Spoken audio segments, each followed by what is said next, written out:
তো এখন এই যে পাগলি এই যে উঠোন টুঠোন গোবর দিয়ে একটু জল দিয়ে একটু নিপিয়ে ফেলেছে, তাই হাতটা ব্যথা হয়ে গেছে। তাই এখন আবার তোমাদের সামনে তুলে ধরেছে। গোবর তুলে ধরেছে নাকি উঠোন লেপা তুলে ধরেছে, কোনটা? Hey guys, welcome back to my our channel Mampi Arjun official ব্লগে তোমাদের স্বাগত। গুড মর্নিং, সকলে কেমন আছো? আমি ভালো আছি। তো আজকে চলে এসেছি একটা ছোট্ট নতুন ব্লগ নিয়ে। তো আজকে হচ্ছে মহাশিবরাত্রি, তো আমার বাড়িতে পুজো হয়, তোমরা সকলেই জানো। তো আজকে সেই পুজোর দিন, তো উঠেছি অনেক সকালে, কিন্তু কাজের ফাঁকে একটু সময় পাইনি যে ব্লগটা স্টার্ট করব। অনেক কাজ করছিলাম, নিজের বাড়ি পুজো তো বুঝতেই পারছো, আবার তার কেউ নিয়ে এসে করে দেবে, একা হাতেই সব করতে হয়, যার জন্য ক্যামেরা ধরার মানুষ পায় না। নিজে তো একাই ক্যামেরা ধরি, কিন্তু সেই কাজ করবো না ক্যামেরা ধরবো বুঝতে পারি না। তো যাই হোক, দেখো উঠোনটা লেপে ফেলেছি, ফুল ছিল, কালকে পুজো দিতে পারিনি। কালকে গেছিলাম কীর্তিবাস গঙ্গা স্নানে, তো ওখান থেকে আস্তে আস্তে ওখানে পুজো দিয়েছিলাম, ফুল নিয়ে গেছিলাম। তো ওখান থেকে আস্তে আস্তে অনেক সন্ধে হয়ে গেছিলো, যার এখন পুজো দিতে পারিনি। তো সেই ফুল কটা রয়েছে, আর আজকের বাড়ির গাছের ফুল সব তুলে নিয়েছি, আর কিছু কিনে নিয়ে এসেছি, কারণ বাড়ির গাছের ফুলে শুধু হবে না। তো গাঁদা ফুল নিয়ে এসেছি কিছু অঞ্জলি দেওয়ার জন্য। আর এবার ঢুকবো মন্দিরে, তো পুরনো এই বাবাকে নামাতে হবে, আর ঘরটাও একটু পরিষ্কার করে নেব তাড়াতাড়ি করে। পাগলকে বলি ঠাকুরটা ধরতে। দেখো হনুমানে কি করেছে, এখানে দেখো এত সুন্দর ঘরে আমার ঠেকনা দিতে হয়েছে। দেখো হনুমানে ভেঙে একদম ঘরটাকে একদম তছনছ করে দিয়েছে, টিন ফিন সব ভেঙে গেছে। এখন কি করে ঠাকুরটা বের করবো, আর নতুন ঠাকুর কি করে ঢুকাবো সেটাই চিন্তা ভাবনা করছি। এত ঠান্ডা লেগে গেছে, 2-3 দিন মাঠে যাবো এখন বেল পাতা তুলতে, জলডুমের পাতা পেয়ে গেছি গুছানো, তাই আমাদের আর গুছানো লাগেনি। দেখো মাঠে সবুজ সবুজ, আহা আহা। আমরা যাই রোজ পুজোর আগের দিন বিকালে, প্রত্যেক বছর রোজ বলছি, এবার আমার মিস্টেক হয়ে গেছে, ঘন্টা ঘন্টা সব চলে গেছে অন্য অন্য দিক। শিউলিকে দেখে দারুণ লাগছে, পুরো সাদা সাদা হয়ে রয়েছে,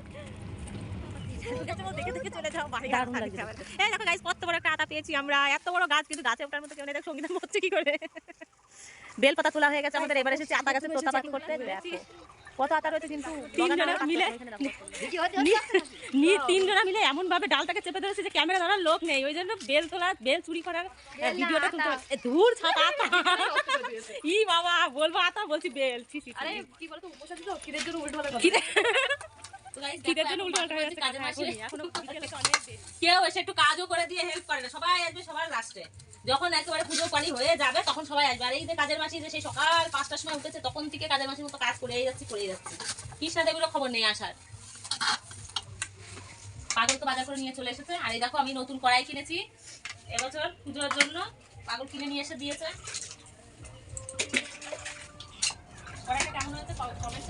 এবারে দেখো নূপুর ম্যাডাম চলে এসেছে, আর এদিকে আমার মা বসে আছে। তো নূপুর ম্যাডাম এদিকে সবজি টবজি বানিয়ে মার সঙ্গে সঙ্গে থেকে দুজনে সব বাইরে বের করে নিয়ে এসেছে, এখন রান্নার জোগাড় চলছে। তো চলো আরও। আর এদিকে দেখো তারপর কাজকর্ম সব সেরে স্নান করে আমি রেডি হয়ে গেছি একবারে শাড়ি পরে। তো আমার ভোলানাথকে আনতে যাব। তো দেখো এই শাড়িটা আমার বিয়ে বাড়ি থেকে দিয়েছিল আগের দিন, তো আমার ছেলের বিয়ে দেখিয়েছিল আমার বড় ভাসুরের ছেলে। তো ওই বড় ভাসুরের বিয়ে বাড়ি থেকে দিয়েছিল, তো এই শাড়িটা পরে নিয়েছি। আর এদিকে আমার মা দেখো সবজিগুলো বসে বসে কাটছে। মার বসতে খুবই অসুবিধা হয়, কিন্তু তবুও কিছু করার নেই, লোকজন কম দেখে মা বসে বসে সবজিগুলো বানাচ্ছিল। আর এদিকে নূপুর ম্যাডাম ভোগের রান্না চালু করে দিয়েছে। আর এদিকে ছেলেপেলে দেখো কত আনন্দ করছিল। এদিকে মাইক বাজছিল, কিন্তু মাইকের সাউন্ডটা দিতে পারিনি, তোমরা তো নিশ্চয়ই জানো। তো এই কপিরাইট আসবে, এর আগের দিন একটা ভিডিও দিয়েছিলাম, তো সেটাতে কপিরাইট এসেছিলো। তো আমি আবার বাইরে বেরিয়ে তোমাদেরকে দেখাচ্ছিলাম যে মাইক বাজানো তো শোনাতে পারছি না, তো মাইকটাই তোমাদেরকে দেখিয়ে দিলাম কি করব। আর পাগল এদিকে দেখো লাইট লাগাচ্ছে ঠাকুর ঘরে। এদিকে দেখো এত মানে রোদ্দুর পড়েছিল, তো তাঁবুটা এত বড় কিনে নিয়ে এসেছে, সেটা টানাতে টানাতে আমাদের দুজনে একদম হাঁপিয়ে উঠেছি। আর এদিকে দেখো নারকেল কোড়াতে বসে গেছে একদম মা গোসাইয়ের মতন। কি করব, মানে বসতে এত অসুবিধা হচ্ছিল নতুন মারালা শাড়ি পরে। তো যাই হোক, টুকটুক করে সব তো গোছাতেই হবে না, টাইম হয়ে যাচ্ছে যেহেতু। পাগল দেখো ভিডিওগুলো করছে এমন করে, ও ভিডিও করতেও জানে না যে কোথা থেকে ক্যামেরা ধরতে হয়। কি বলবো, এতদিন হয়ে গেল এখনও ক্যামেরা যে কীভাবে ধরতে হয় জানেই না। তো নূপুর ম্যাডাম এদিকে সবজি বসিয়ে দিয়েছে। তো টুকটুক করে ও রান্নাটা বেশ চালুই রেখেছিল, কারণ সব গুছিয়ে একা হাতেই সব কিছু ও করেছে, আমরা মাঝে মধ্যে একটু ওর সঙ্গে জোগালে দিয়েছি। তো দেখো রান্নাটা খুব সুন্দর হয়েছিল, মানে পরে খাওয়ার পরে বলছি, আমি পরে ভিডিওটা এডিটিং করছি। তো সত্যি রান্নাটাও সত্যি খুব সুন্দর করে, পরিপাটি করে গুছিয়ে আমার খুব ভালো লাগে। যে বরণ করার জন্য চানার গুঁড়োটা সাজিয়ে নিয়েছি। আর এদিকে সঙ্গীতা বসে গেছিলো আলপনা দিতে, তো বারবার বলছিল ভিডিও করো না, আমার খুব লজ্জা লাগে, কিন্তু তবুও আমি তো ছাড়া পাত্রী নই, তাই না? কারণ ও আলপনা দিচ্ছে, আমি ভিডিওতে নেব না, তাই কখনো হয়? এত কষ্ট করে আলপনা দিয়েছে বাচ্চা মানুষ, তাই না? তো দেখো মুখটা কিছুতেই ঘোরাচ্ছিল না, আমি তবু বদমাইশি করে আমি ভিডিওটা চালু হয়ে ঠান্ডা লেগেছে, আমি কথা বলতে পারছি না একদম। এদিকে নুপুর ম্যাডামের রান্না দেখো নিরামিষটা এদিকে হয়ে গেছে, এই ঠাকুর আনতে যাওয়ার আগেই নিয়ে আসলে হয়ে গেলে বেশ ভালো হতো। এবারে খিচুড়িটা বসিয়ে আমরা ঠাকুর আনতে যাবো, সবকিছু একদম গোছানো রেডি। এই নিজেরটাই ভুলে যাচ্ছি, তা ও আবার বললো, ওর মা বললো দেখে তাই আমার মনে পড়লো। এত রাত মানে পুরো রাত্রি ধরে আমরা জল ঢেলেছি, তারপর আমাদের শেষ হয়েছে 5:30টার সময়। তো তারপর আমরা একবারে পুজো টুজো দিয়ে তারপর আমরা শুয়েছি। এবার যাব আমরা দেখো বাবাকে আনতে, তো সব রেডি হয়ে গেছে, পাগল প্রণাম করে নিল, আমিও প্রণাম করে দিয়েছিলাম, ক্যামেরাটা ধরার লোক ছিল না তাই শেয়ার করতে পারিনি। তো দেখো আলপনা রেডি, তো দেখো চলে এসেছি ঠাকুর নিতে, এখানে এসে এই যে বরণ শুরু করে দিয়েছি।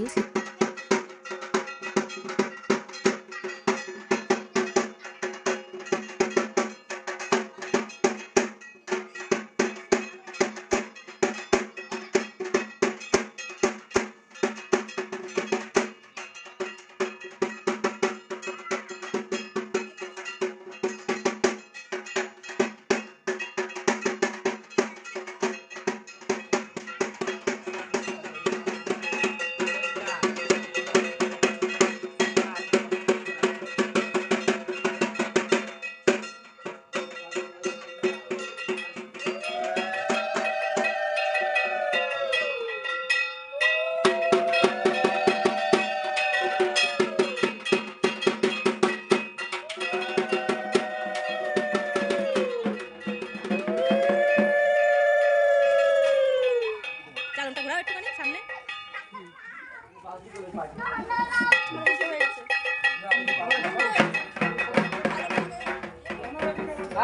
আচ্ছা থাক। এদিকে আমার ভোলানাথের দেখো আমি বাড়িতে নিয়ে যাওয়ার আগে গন্ডি কাটছিলাম। তো আমার মানুষা ছিল, আমার মামামের একটু শরীর খারাপ ছিল, তো বলেছিলাম যে সামনের বছরের ভেতরে যদি এরকম না হয়, একদম সেরে যায়, তাহলে আমি আমার ভোলানাথকে পুরো ওখান থেকে গন্ডি কেটে নিয়ে আসবো। তো ভোলানাথ আমাকে বলেছিল, স্বপ্নে বলেছে যে ওখানে 7টা, আর বাড়িতে আসার আগে 7টা গন্ডি কাটলেই হবে, পুরো রাস্তা না আসলেও হবে। তো আমি সেইভাবে 7টা 14টা গন্ডি কেটে নিচ্ছি। তো নুপুর ম্যাডাম সামনে জল ছেটাচ্ছে, তো এভাবেই করেছি, জানি না হয়েছে কি না। তো পরে পুজোতে বললে বোঝা যাবে যে গন্ডি কাটাটা ঠিকঠাক আছে কি না। তো চলো আমরা ঠাকুরটা নিয়ে বাড়িতে যাই, গন্ডি কাটা এখানে কমপ্লিট করে দেখো সবাই কত খুশি।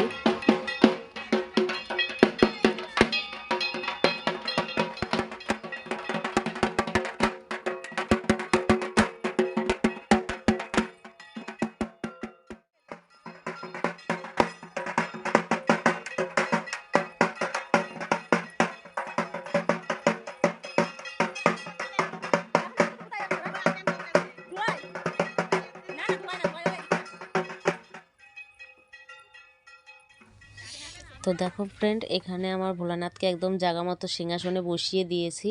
আর এদিকে আলপনাটাও শুকিয়ে গেছে, তো সব ফল টল বানানো রেডি। তো এবার ঠাকুরমশাই আসার অপেক্ষায় বসে আছি। তো তোমাদেরকেও একটু শেয়ার করে দিলাম, দেখো কি কি গুছিয়েছি। তো এখন হাত দিয়ে আর বলতে পারলাম না, এখনও ম্যাডাম ওইদিকে সবজি ফলগুলো বানাচ্ছিল, যার কারণে সব ফল আসেনি দেখে এখনও জানালাম না। দেখো কত সুন্দর লাগছে, এবারের ভোলানাথ তো খুব সুন্দর করেছে। তো আমরা ওই বাড়ি থেকেই নিই, বাড়িতে খুব সুন্দর ঠাকুর বানাই।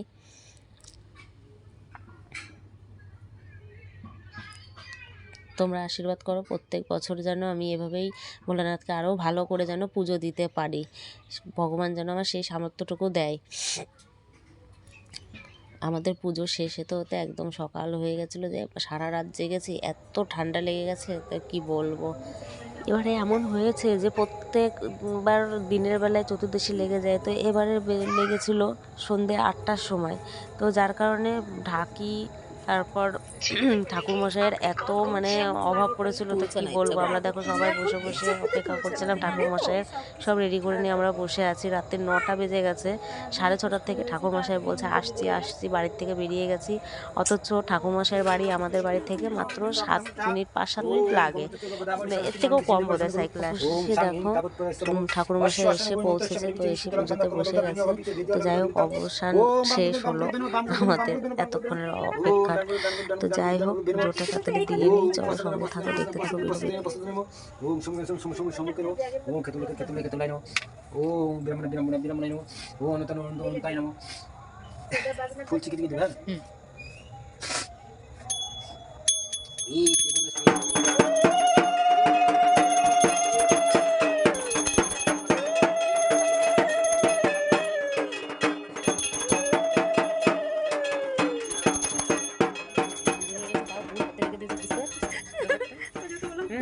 পরে ওই দে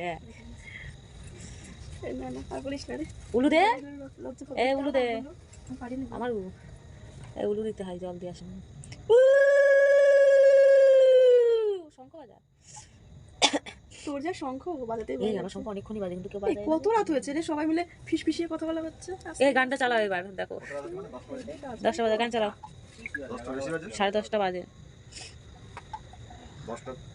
পুজো কমপ্লিট। এবার শিউলি ভোলানাথের কাছে চাচ্ছে সামনের বছর যেন একটা ভালো দেখে জামাই চলে আসে, সেই জন্য ডবল করে মালা প্রাইস দিয়ে দিয়েছে। এখন বাজে রাত 3টে, হাতে রেখে দিয়েছে, 3 প্রহর হলো, আর 1 প্রহর বাকি আছে। তো দেখো তানিও এখন ঘুমায়নি, চোখগুলো গলুগুলি করে তাকিয়ে আছে। আমাদের দেখো 3 প্রহরের জল ঢালা হলো সবে। ওই রে প্রদীপটা কোথায় গেল রে, প্রদীপ দেখা যাচ্ছে না। দেখি শিউলি মনের আশা পূর্ণ হয় না কি, ও জোরে জোরেই বলেছে মনের কথা, আমরা জোরে জোরে শুনে ফেলেছি। সামনের বছর দেখি ওর মনের আশা পূর্ণ হলে এবার দেখি ও আমাদের কি খাওয়ায়। আর দুপালি দেখো নতুন বউ সেজে একদম বাবা বর পেয়ার, এবার শিবের কথা ভুলে গেছে, ওই জন্য শিবরাত্রি করিনি। গত বছর বর পেয়েছিল না, ওই জন্য শিবরাত্রি করেছিল, আর এবার পেয়ে গেছে, এবার আর করিনি। তো চলো আমরা বসে বসে গল্প করে কাটিয়ে দিই। আর 1 প্রহর বাকি আছে, এখন 3টে বাজে, আমাদের প্রহর হবে আর একটা 5টায়।